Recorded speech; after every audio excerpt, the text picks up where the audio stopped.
కూటమి ప్రభుత్వంపై విజయవాడ మేయర్ రాయన భాగ్యలక్ష్మి మండిపడ్డారు. మహిళలపై దాడులను నియంత్రించడంలో చంద్రబాబు పోలీసు శాఖ విఫలమైందన్నారు. కేంద్ర హోంశాఖ నుంచి వచ్చిన నివేదికే అందుకు నిదర్శనమన్నారు. ఏపీలో అంబేద్కర్ రాజ్యాంగాన్ని కాలరాసి రెడ్ బుక్ రాజ్యాంగాన్ని అమలు చేస్తున్నారన్నారు.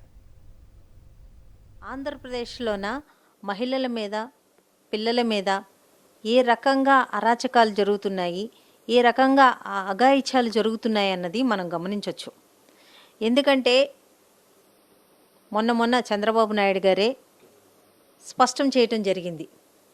ఏ రకంగా అలా మంత్రిత్వ శాఖలోన విఫలం చెందుతున్నారు, ఏ రకంగా ప్రజలు వీళ్ళని తిరస్కరిస్తున్నారు, వీళ్ళ పాలన ఎంత వైఫల్యం చెందిందన్నది స్పష్టంగా చంద్రబాబు నాయుడు గారే తెలియచేయటం జరిగింది. కానీ ఈరోజు కేంద్ర హోంశాఖ నుంచి కూడా చంద్రబాబు నాయుడు గారికి అమిత్ షా గారు ఒక లేఖ రాసి, ఆ లేఖలోన ఈరోజు ఆంధ్రప్రదేశ్ పోలీస్ శాఖ ఏ రకంగా హోంశాఖ వైఫల్యం చెందింది అన్నది చీవాట్లతో ఒక లెటర్ పంపించడం కూడా జరిగింది.